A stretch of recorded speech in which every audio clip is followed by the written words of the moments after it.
Hello, this is me, Erika from Holstein. And this is Luca the Biase. Welcome to Re-Imagine Talks, the podcast to challenge the way we think. Today, we're here to reimagine trust with Lisa Gansky. Lisa Gansky is a pioneer, a serial entrepreneur, and a best-selling author. She's a model of the original spirit of the internet.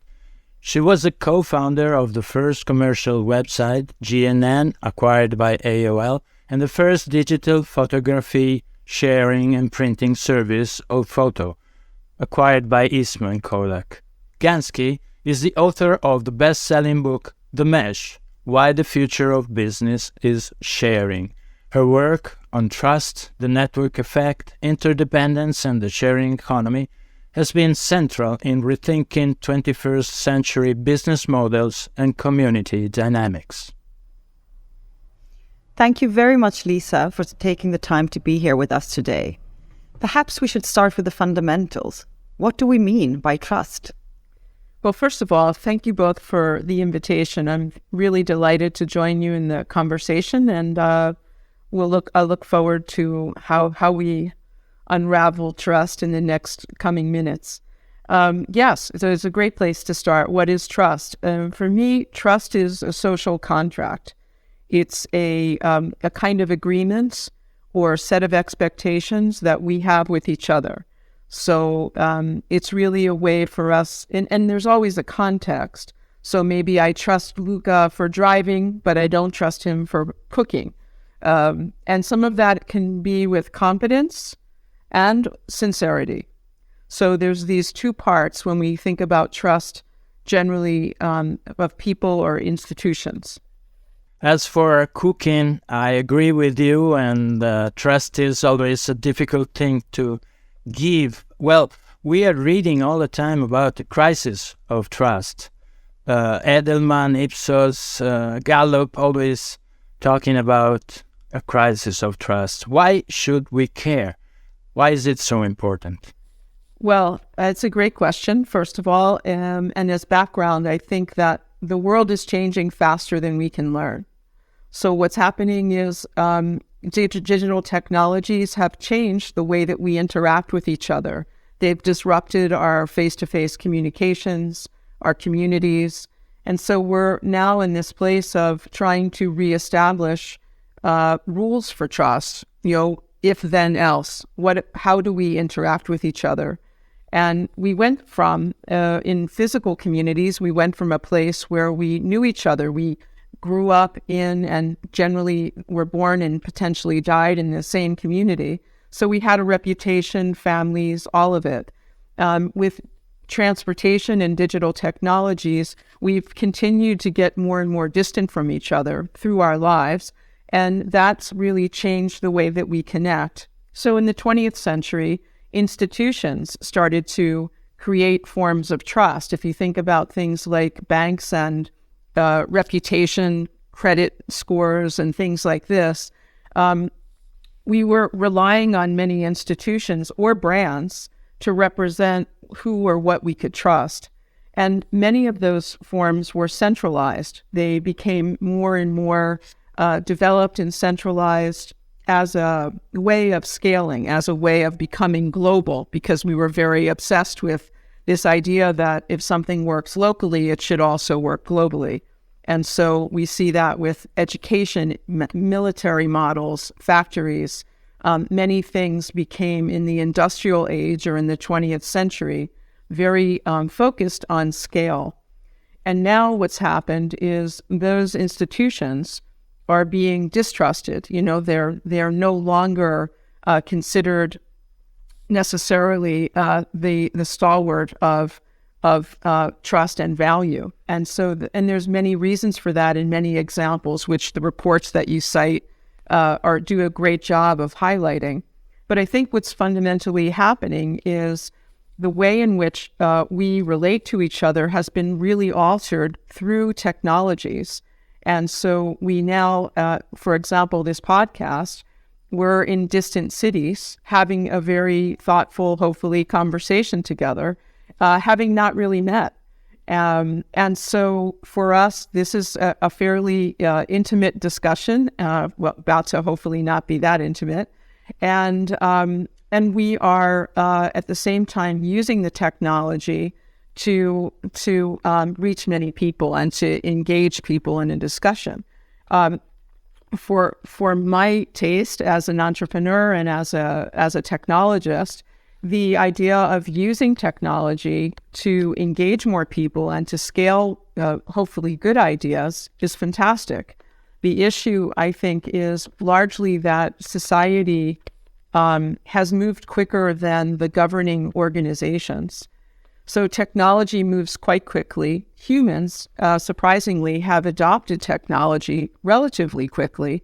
But the laggard here is the way in which trust is gated and is generally, in most instances, a laggard. And so we're out of sync. I refer to it as we're in this very privileged, actually, and exciting place as an entrepreneur between no more systems that are collapsing and institutions that aren't working and forms of trust that aren't working anymore.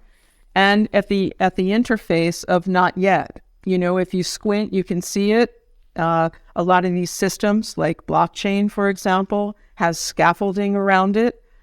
You can start to play with it, but it's not yet. It's not fully baked. It's not something that people are ready to let go of one vine and grab onto the other one. And so we're in this inflection point between no more and not yet. I think it's exciting, but it makes a lot of people nervous. So Lisa, if we try to squint a little bit and together look towards the future, how would you reimagine trust, and where do you think we can go from here? Well, I'm pathologically enthusiastic about the opportunity of taking a lot of ideas that work well at a local level and using technology and using a way of kind of thinking together to refine what works in each place. So, for example, we're all in different cities, and we saw this with the sharing economy, for example, with whether it was food related or transportation. There's an organization called La Ruche qui Louis that started out of France. That was the idea was having farmers actually be able to bring their beautiful produce and goods into cities so that people aren't shopping and buying only in big grocery chains.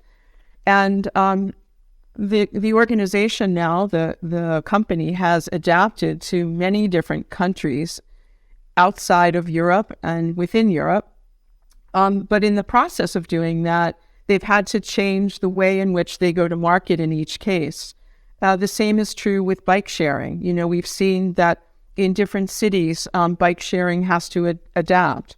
The same, pick any example. In fact, I remember many years ago when IKEA came the first time to Philadelphia, the CEO told me a story that what gets sold in Europe as vases in the U.S. is perceived as, these giant, we like to drink a lot of water in big glasses. So vases in Europe were water glasses in the United States, and they thought it was extremely funny. So the thing is that the ideas can really work. We can learn, because the world is changing faster than we can learn, our really best solution together is to figure out how to be pathologically curious and to create a learning engine so that we're constantly learning. And if we can do that at a local level and use technology to create more kind of peripheral vision to see what's happening in other places and learn from each other, that's kind of the best of both worlds. And in the case of trust, I think, it's in the early days, but I'm optimistic that blockchain can be very helpful for that because it's actually designed to scale local in a way. It's a decentralized technology platform that is very tofu-like in the sense that it can it can take on the flavor of whatever's around it. So it can be good for many different applications and locations. Yeah, but blockchain is a technology. Communities are people linked together in many ways. Is it technology with the thing that will create the solution? Is it a new way to think and develop communities? Can communities scale with blockchain? The potential is there, but the point that you raised, Luca, is absolutely spot on, which is blockchain isn't going to save us. We have to come together and acknowledge that we're connected. We're pathologically also connected. That the world is one, and that the opportunity is for us to learn from each other, whether it's about climate change or trust or food or whatever the topic is. But I think that what I'm saying is that blockchain as a technology is fundamentally and architecturally decentralized. It's really just a ledger.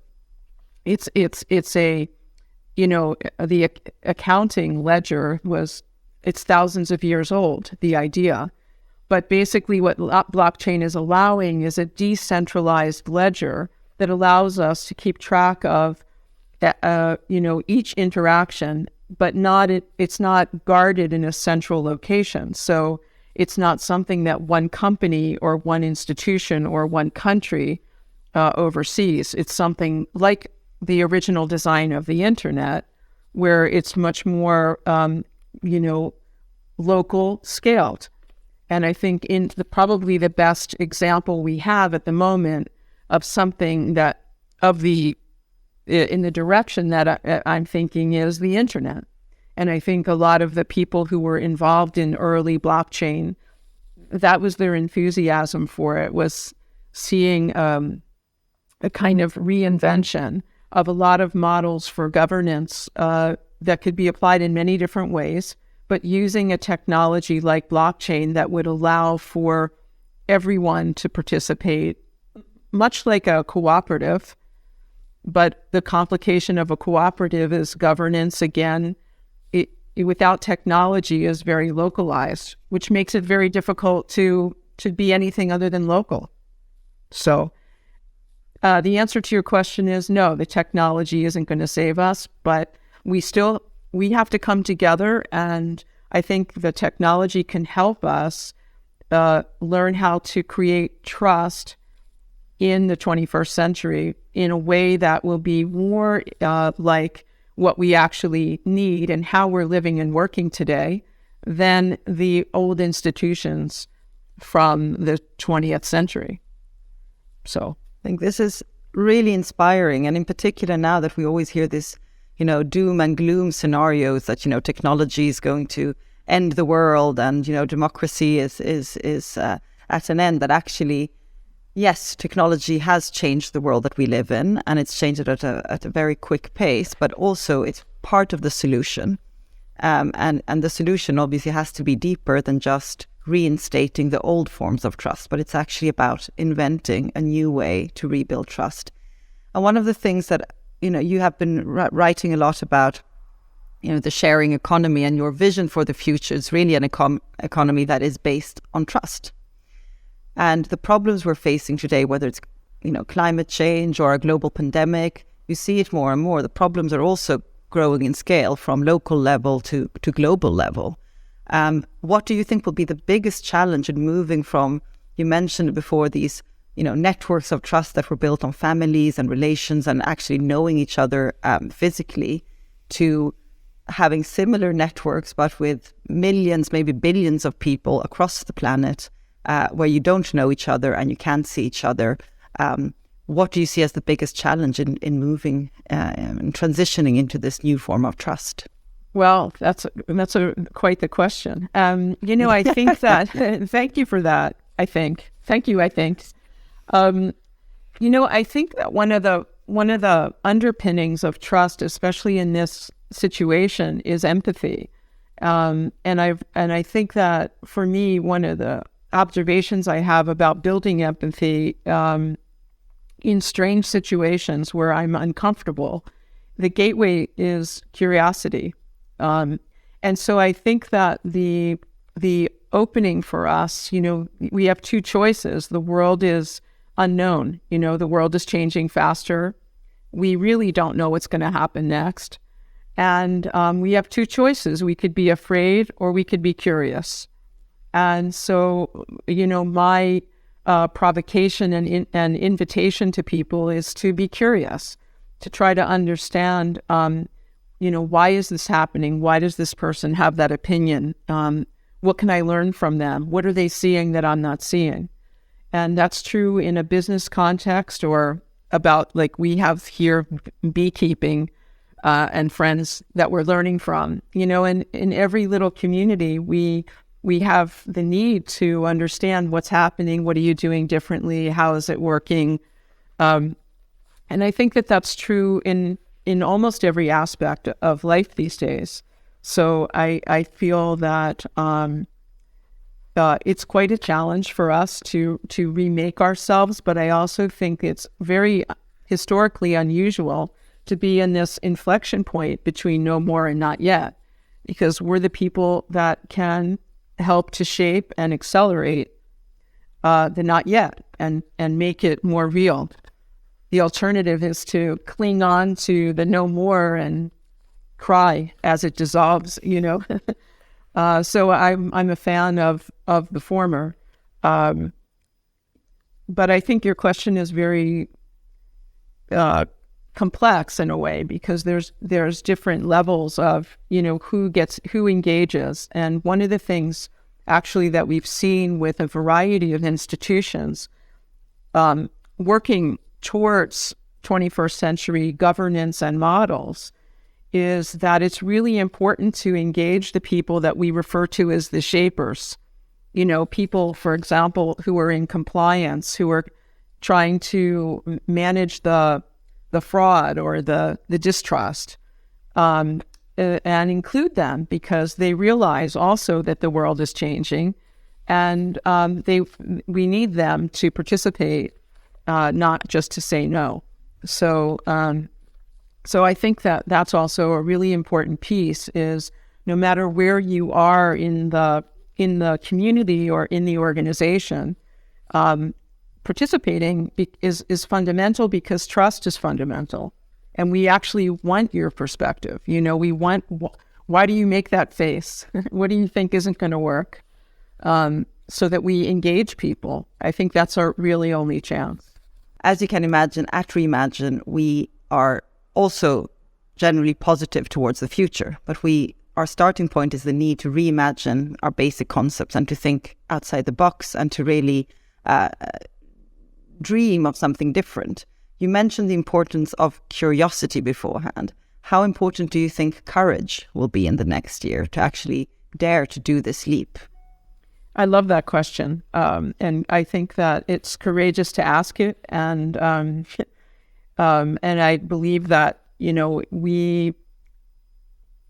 my personal opinion is we're seeing certain types of crises accelerate beyond even what we thought scientifically would happen, whether it's, the relationship between pandemics and climate. There's been a lot of bad news in the last 3 to 5 years. I mean, relatively bad news after a relatively stable period, especially for us in the West. So I think that the hotter the water becomes, the more likely we are to develop courage, because the alternatives are kind of unsustainable conspicuously. And so for those of us that have been kind of bellwethers or early in the conversation about whatever it is, climate or technology or inequality, or pick a topic, I think a lot of the symptoms have been brewing, but the pain is increasing. And so I think that the more the pain increases, the more courageous we'll be, because what's the choice? What's the alternative? The alternative isn't comfort anymore, it's discomfort.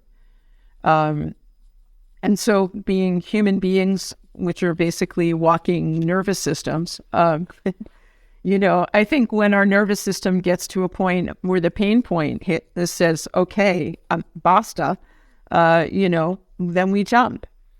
And so I think courage, inviting people to be curious and courageous is, I don't know really what the job of Re-Imagine Europe is, but I'd love to help make that part of what the kind of mischief that you cause. Because I think that the opportunity is for really reimagining and reshaping is absolutely, this is the right time, and trust is an underlying currency, which, I think, Erika, you had mentioned earlier when we were talking, and I think that it is a currency. It is a kind of a currency that is an entry ticket to the game in many cases. And so, we're building a community. We have a local phenomenon, which is all these different cities and communities throughout Europe. At the same time, we realize that every community is different, all the culturally, geologically, climate, etc.